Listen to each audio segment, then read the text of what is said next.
Students, last time में आपने पढ़ लिया होगा। लास्ट टाइम में हमने जो किया था उसको आपने रिवाइज अच्छी तरह से पहले लर्न किया होगा, उसके बाद अच्छी तरह से उसको रिवाइज भी दोबारा करके देखा होगा।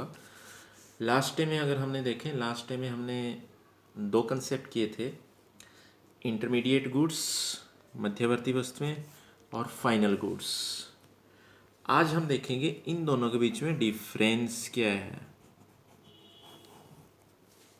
सबसे पहली चीज़, डिफरेंस आपको ढूंढने की या याद करने की ज़रूरत नहीं है अगर आपने लास्ट टाइम में दोनों कंसेप्ट अच्छी तरह से कर लिए हैं। तो एक बार देख लेते हैं कि दोनों के बीच में डिफरेंस क्या है, ताकि दोनों का जो मीनिंग है या जो दोनों कंसेप्ट हैं वो अच्छी तरह से हमारे रिवाइज हो जाएं।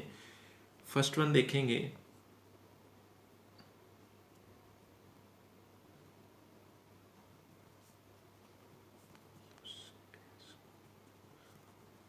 फर्स्ट वन पहला डिफरेंस देखें। हमें पता है कि जो फाइनल गुड्स हैं, फाइनल गुड्स मीन्स फाइनल है, वो आगे रॉ मटेरियल के रूप में यूज़ नहीं होंगी। तो रॉ मटेरियल के रूप में कौन सी गुड्स यूज़ होती हैं? Intermediate goods. तो इंटरमीडिएट गुड्स का जो यूज़ है वो रॉ मटेरियल के रूप में किया जाता है, but final goods can not used as raw material. इनका कच्चे माल के रूप में प्रयोग नहीं किया जाता, इनका किया जाता है। उसके बाद नेक्स्ट ये कहता है इनको रीसेल किया जा सकता है, यानी जो प्रोड्यूसर है वो क्या कर सकता है, इनको आगे रॉ मटेरियल के रूप में यूज कर सकता है या इनको रीसेल कर सकता है, आगे बेच सकता है।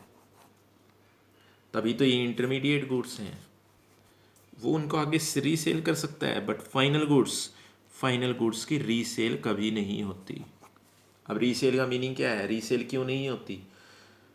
एग्जाम्पल आप ले सकते हैं, एक कंज्यूमर ने बिस्किट परचेज़ किया घर में यूज़ करने के लिए, या बिस्किट की जगह अगर आप लेना चाहें शुगर परचेज़ की है उसने। किसके लिए? शुगर परचेज़ की है उसने, बिस्किट परचेज़ की है, शुगर परचेज़ की, बिस्किट परचेज़ की उसने खाने के लिए, उसको रीसेल नहीं करेगा। शुगर परचेज़ की है उसने, चीनी खरीदी है, चीनी खरीदी है किसके लिए? या तो चाय बनाने के लिए, या जो मिल्क है उसके पास, ये दूध है उसके अंदर मिक्स करने के लिए, या कोई स्वीट बनाने के लिए घर पर। तो ये कहता है फिर वो फाइनल गुड आपकी तभी तो आपकी फाइनल गुड बनी है, तो वो आपकी रीसेल कभी नहीं होगी।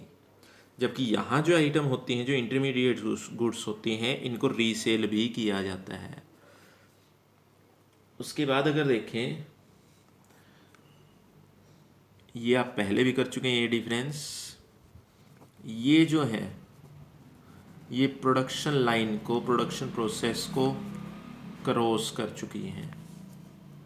बट ये जो है ये आपकी मीडल में है, इन द मीडल, यानी प्रोडक्शन प्रोसेस में है। इन्होंने प्रोडक्शन प्रोसेस को क्रॉस कर लिया है, ये आपकी प्रोडक्शन के मीडल में है। नेक्स्ट अगर देखें, नेक्स्ट डिफरेंस क्या है? Value addition is not possible. Value addition,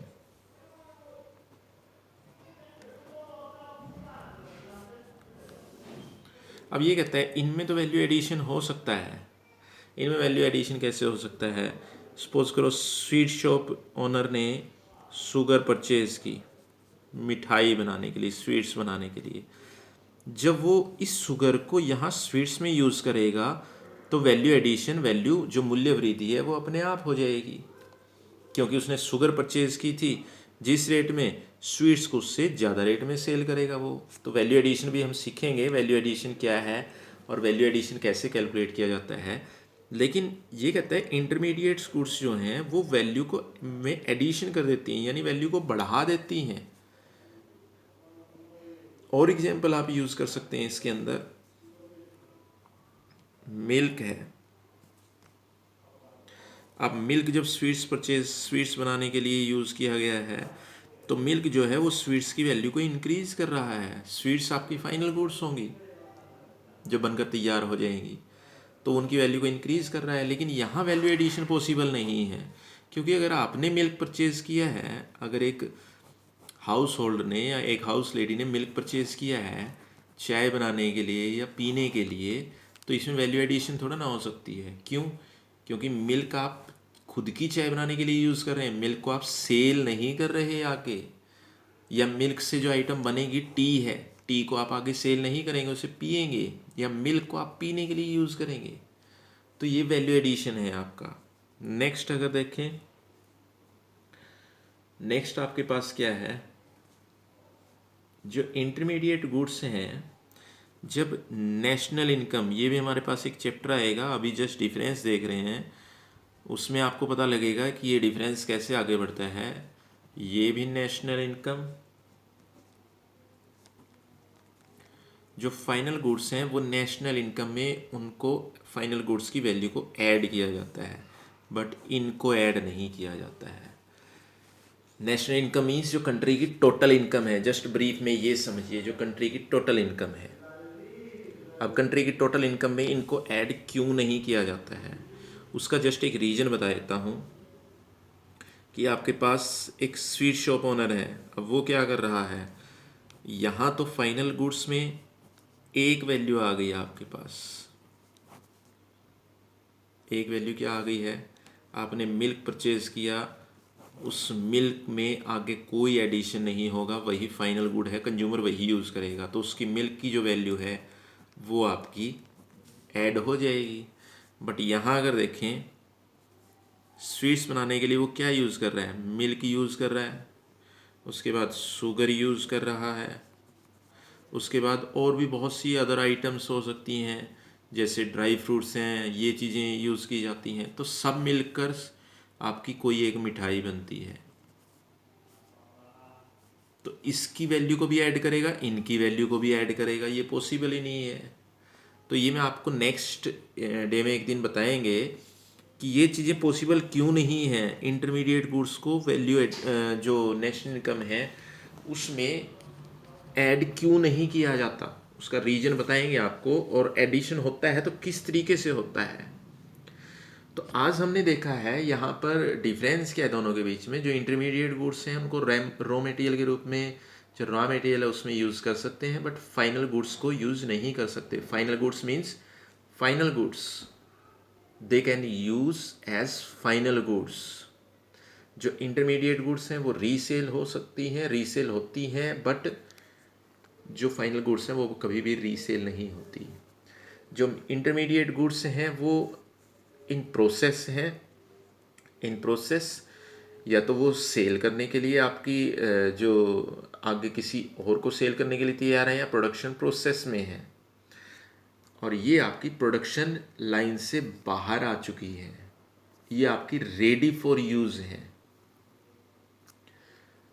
अब इन द मिडल प्रोसेस, इसका कहने का मीनिंग है कि इसको आगे और कोई प्रोड्यूसर यूज़ कर सकता है। अब जैसे शुगर है, शुगर को अगर देखा जाए, जो चीनी है, चीनी को अगर देखा जाए, चीनी यहाँ के लिए इंटरमीडिएट गुड्स है। अगर वो सेल की जाती है स्वीट शॉप मेकर को, मिठाई बनाने वाले को, तो वो क्या है, in the middle of process है कि मिठाई बनाने के लिए चीनी तो उसमें यूज़ करनी पड़ेगी, चीनी उसके लिए फाइनल गुड नहीं है। यही चीनी यहाँ अगर देखें वो प्रोडक्शन लाइन को क्रॉस कर चुकी है। क्यों? क्योंकि यहाँ पर कंज्यूमर उसको यूज़ कर रहा है अपनी जो टी है उसको स्वीट बनाने के लिए, नहीं उसको मीठा करने के लिए, या अपने मिल्क में मिक्स करने के लिए। तो वही चीज़ आ गई ना, देखो एक ही एग्जाम्पल है बट दोनों जगह उसका जो मीनिंग है अलग अलग हो चुका है। यहाँ वो इंटरमीडिएट है या फाइनल है। वही बात आ गई जो कल हमने क्वेश्चन किया था कि किसी भी आइटम का जो यूज़ है उस यूज़ के ऊपर डिपेंड करता है कि वो आइटम फाइनल गुड है या फिर वो इंटरमीडिएट है। वैल्यू एडिशन हो सकता है इंटरमीडिएट में, बट फाइनल गुड्स में वैल्यू एडिशन कभी भी पॉसिबल नहीं होता। नेशनल इनकम की अगर बात करें, मैं ये पहले बता चुका हूँ, इसके बारे में ये टॉपिक में पूरा डिस्कस किया जाएगा कि नेशनल इनकम में आपकी ये वैल्यू एडिशन जो नेशनल इनकम में है इनकी वैल्यू ऐड क्यों नहीं होती और फाइनल गुड्स की वैल्यू क्यों ऐड की जाती है। जस्ट अभी इतना ही समझें कि नेशनल इनकम के अंदर इनकी वैल्यू ऐड की जाती है बट इनकी वैल्यू ऐड नहीं होती है। तो हमने ये जो दिन लगाए हैं ये दो ही आइटम पर लगाए हैं, इंटरमीडिएट पर और फाइनल गुड्स पर, कि इंटरमीडिएट गुड्स क्या हैं आपकी, फाइनल गुड्स क्या हैं, दोनों में डिफरेंस क्या है। तो डिफरेंस अच्छी तरह से कर लें दोनों के।